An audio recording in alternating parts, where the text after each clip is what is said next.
Volksara was more like a father-daughter conversation that led to a beautiful organization today.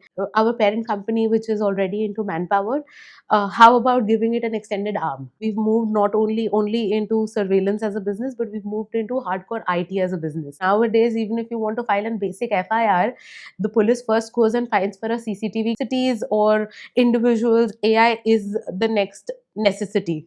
Life is all about learning. It never stops. As women, we are very well balanced when it comes to managing multiple things, and that is something that an organization actually requires. A powerful woman entrepreneur breaking barriers in the IT industry. Today we have with us Saily Lad, founder of Volksara Technosolutions. Saily, such a pleasure to have you. Thank you. It's a pleasure to be on your podcast as well. Saily, of course, my first question to you is, the way you have been breaking the ceiling in the IT industry. What was the realization that led you to create Volksara? Volksara was more like a father-daughter conversation that led to a beautiful organization today. When I was studying in UK, my father had come down to visit me, and just while walking on the street, we were talking about how developed UK back then was, and how things were missing back in our country. And fortunately, around the same time, Modi ji became the Prime Minister of the country. He brought in technology very aggressively, and everything fell into right times, right, everything was right just then. And this whole conversation went like, our parent company, which is already into manpower, how about giving it an extended arm of IT to it? And that's how Volksara was created. How did your research on these smart cities in England kind of influence, your company? So smart cities in England was not a concept as such, because of course they were much smarter than us back then, in 2013 and 14. But smart city as a concept was by Mr. Narendra Modi, and we are very grateful for his thought process to bring this as an idea in India, and that actually gave a leverage to IT, that gave an introduction to IT on a much larger platform. Cities became much more organized since then, and yes, people like us got a lot of business in the country. What has been Folksara's mission, and how has it evolved over the years? In 2014 15, when we started the organization was very focused on the surveillance as a part. As I mentioned, our parent company is already into manpower services, so it was an extended arm to it. Of course, over the period of 10 years, it has evolved itself as well. We've moved not only into surveillance as a business, but we've moved into hardcore IT as a business, and that has evolved. And of course, the country is also evolving in the same way, and IT has become the most preferred solution right now across the country. Siley, what is the role of technology, when it comes to making cities safer, which your company, of course, has been contributing to it? A huge role, actually, a huge role. Nowadays, even if you want to file a basic FIR, the police first goes and finds for a CCTV camera to find out. Easiest these things are found on camera. So of course technology has played a very huge role. With the cameras now, there are multiple AI solutions which have linked into it, which helps the police or the other people also to find more data into it. So of course this has made the city much smarter, much equipped, and much easier to organize. So, how has Volksara been contributing in this aspect? So we've done a lot of smart city projects. Nasik Smart City is one of our projects. PCMC Smart City is one of our projects in Maharashtra. Apart from these two smart cities, we've also worked in Sikkim, Namchi as a smart city, and apart from that, we've done a lot of surveillance projects as well, and other IT projects. But for citizens as such, these smart cities particularly help into an end-to-end solution. So if we talk about PCMC Smart City, it includes almost everything that a end user as us individuals can also get benefited of, like Wi-Fi in parks, or your water supply, like your water bills and paying your bills. We've created an app for this city where you can just go on your corporation app and you can pay your bills, you can find the data on that, and everything's available for you. Sally, you just spoke about IT. Sorry, you just spoke about AI being a very integral part of this. How it's evolving. Uh, how do you see AI kind of integrating more into the security system? AI is the solution for everything now. Like everything is dependent on that. Now you must be hearing a lot of young generation, or actually people like us also focusing a lot on Chat GPT as well. So that is a part of AI, and AI is going to be the next future. And cities or individuals, AI is the next necessity. I'm sure most of your work is in coordination with the government. So how do you actually approach the government and secure contracts with them? So government contracts are very easy. They come online officially, and there are tenders. We submit these tenders, and basis on the quality of your product, quality of the solution that you are offering, we've always acquired these tenders. You have secured tenders in multiple industries, like Yes. be it banking, many industries. So how do you customize your solutions so that it can cater to some specific industry? So every industry has a different requirement. Like you mentioned, banking. Banking has its own set of guidelines which have come in from RBI, and the bankers require certain new updated technologies. Of course, some people are looking out in the international market and asking for these solutions. We are tied up with multiple manufacturers and designers like Microsoft, Amazon, HP, Dell. These partners help us build a better solution and offer. Similarly, we are also very strongly working in education as a sector. Since COVID, we realized how important IT also plays an important role in education. And of course, the central government, state governments are promoting smart education rather than the book education that we must have done. And these education solutions are also designed by us. We are creating syllabuses for the kids. We are doing online education for the kids, just in case if they cannot reach out to the classroom because of another pandemic in the future or anyhow. So these solutions, depending on the requirement of the customer, are designed, and of course they're available in the market now. So from all the industries that you have mentioned, which has been one of the most rewarding projects so far for you? I personally feel every single project that we've done is very, very special, very close to my heart. The first and the foremost, is very close to my heart, is Nasik Kumbh Mela, of course, because that was my first project, and it was the first project that I did in my career. So even though it was a very small project, it is very close to my heart, and it's the most rewarding. It gave me an arm, open wing to the industry. What were some of the biggest challenges you faced, in this particular project? Biggest challenges, of course, these were everything was a challenge in that project. We had only 60 days to complete the project because Kumbh Mela was about to start, and we've executed the entire city surveillance in 60 days. Apart from that, the challenge was, it was everything was new for the customer, for me, for my team. My team had just started. We had just built up a team. We worked for 22 hours a day, also in weeks. So everything to build that project standing, and Amit Shah was going to inaugurate the project. So of course it was extremely prestigious for us to do it right and the right time. So yeah, it was very challenging, and we've successfully achieved it. At the beginning of your this project, what was your biggest learning after you completed it? My biggest learning was never give up, and life is all about learning. It never stops. So yeah, that is something that I learned, that theoretical knowledge is different, but practical knowledge has a lot of experience and has a lot to offer. So every time we go on a new project, every time I learn something new. And IT is such an industry which is constantly evolving. Evolving. Every single day it's evolving. So Right. yeah, there is a learning every day for us. Can we say that this particular project was one of the biggest breakthroughs that you had, or was it something else? It was a breakthrough because it was my first project. We started the company in 2015, and this project came to us in 2015. Eventually, when we started, we entered the business. There were multi giants to compete with. We did this project with Wipro, but apart from us, apart from that, there were companies like L&T, Honeywell, Bosch, these big giants competing. So yes, it was a big breakthrough for me to enter in the market with such big people.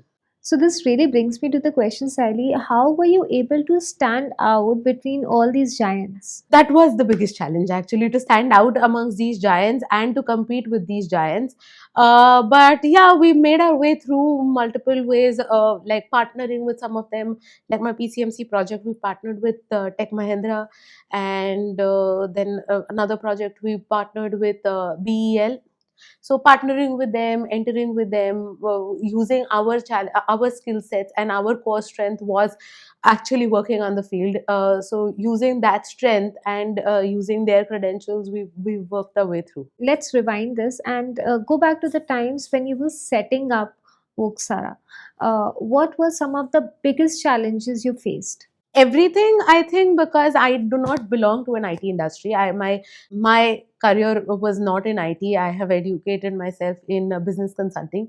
So starting in IT industry itself was a challenge, to learn everything from scratch, to understand everything from scratch, and then compete with these well experienced people was also a challenge. Since you have been into this IT industry, since so many years, what are some of the latest technological advancements that are really getting you excited? AI, especially AI has been something that we are also learning. We are also seeing it evolve. We are developing it. We are developing a lot of softwares now with the new generation coming in and being very aggressive in software development. That is exciting me, working with the newest generation, developing new softwares, and also cybersecurity, which has become a key role, is playing a key role in our market.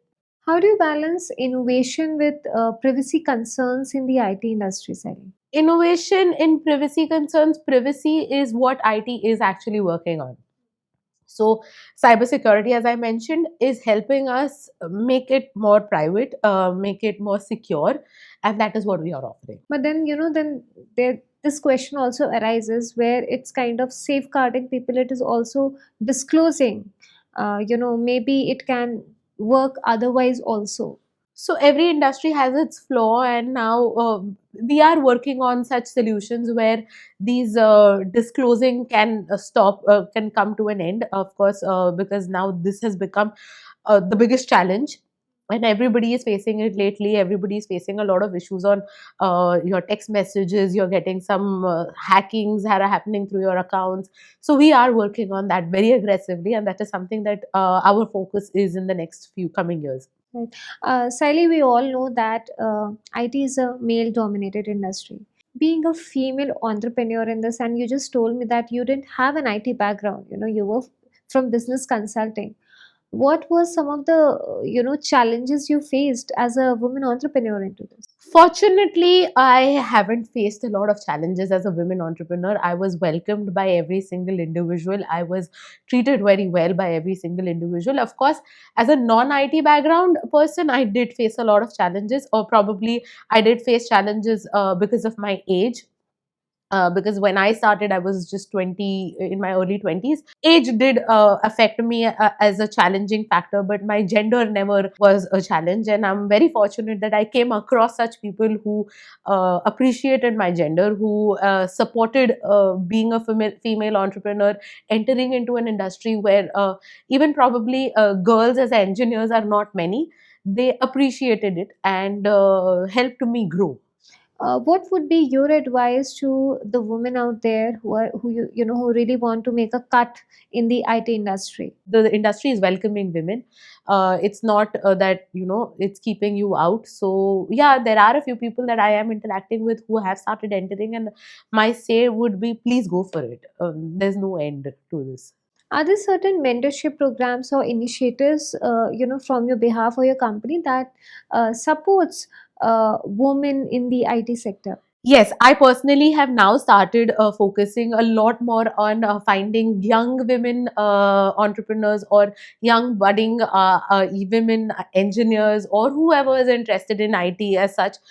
We've started a Force Alpha as a program within our organization, where we are training these women, we are training these young girls to become an entrepreneur or to pursue IT as a career. Even if they are not from the IT background, there are a lot of things back end at the IT which could could be helped. So we have started a Force Alpha program for graduates and postgraduate young women, and actually everybody. But my focus is women in that. So, what motivates you to do this? What does the women workforce bring to an organization? I think it brings a lot of balance, because as women, we are very well balanced when it comes to managing multiple things. And that is something that an organization actually requires. You can hire a lot of men together, but one woman can do that entire job, is what I feel. What did winning Times 40 Under 40 award mean to you? It meant a lot. Always my target was to win 30 under 30. Unfortunately, I missed it by a day, and COVID was a part of it. So 40 under 40 also meant a lot to me, because as a young entrepreneur, when I started, there were thoughts which would run into me, that can I do it, will I be able to achieve it? And this particular award helped me believe in myself more, that yes, I could have, I did it. Saili, how does these awards and recognition kind of motivate you and shape your vision for Volksara? It motivates me in a way to motivate the younger girls back after me. And my entire focus is Volksara is doing great, and it will keep growing, because that's my passion behind it. But my passion right now more is behind the young girls, and to motivate them to do something for themselves, not in IT but in anything. You said young entrepreneurs should be building their own table. So, what does this really translate to? I want these women to do something. I want women to take an active initiative to build their own careers, to build an identity of their own. Not necessarily that they should become an entrepreneur only, but I feel every single woman should have her own identity. So, Saili, what are your next big goals for Volksara Technosolutions? We have a lot in plan. Of course, developing our education, the education wing. Apart from that, we are also working very aggressively on building new apps, new solutions with the younger generation, and focusing on the latest technology like AI, and getting those supports. Talking about the younger generation, what do you have to say about the new generation which is coming as the workforce? Talking about the Gen Z. They are very focused, but very impatient. So yes, if you are able to pick the right set of kids, the focus in them are probably we in our 20s or in our early 18s 19s, we weren't that focused, we weren't very sure what we wanted. So I personally feel if these kids actually put their focus in what they want, they can do much better wonders than what we have done. Okay, where do you see the future of information technology in India? It is the future. It is the future for, like, I personally feel that there was a point where we used to say, like, it's still a necessity. Roti kapda makan is always a necessity, but now IT is a bigger necessity, because you can not live without your So it phone. should be roti, kapda, makan, and IT. IT, because you cannot live without your phone, you cannot live without WhatsApp, you can't live without Instagram, you cannot live without all of these social media platforms, or anything basic you want to go on Google and check. So yeah, it is the future, and it is the necessity now. IT being such a necessity, Saili, what do you think? Are the very prime qualities, very imperative qualities to have to thrive in this IT industry? Of course, your want to learn, because this is one industry which does not stop developing. So if you are of the thought process that I have learned a lot and I don't want to learn more, this is not for you. And if you thrive to learn more constantly all your life, this is where the future is. So let's talk about your younger self, Saili. Imagine you are at the helm of beginning the Volksara, and you have your younger self. What advice you would like to give her? To be more patient. I started very young. Immediately after college, I started the company, and I started working on generating the idea, meeting people, understanding the industry.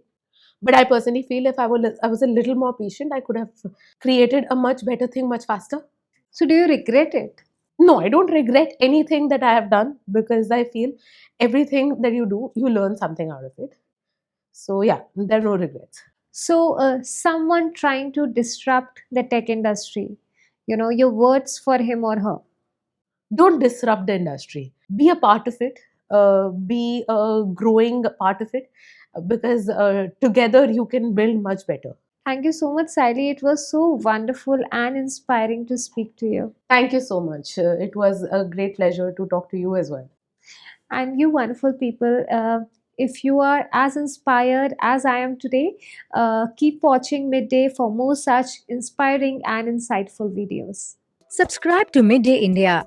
Get direct notifications on all our videos by clicking on the bell icon.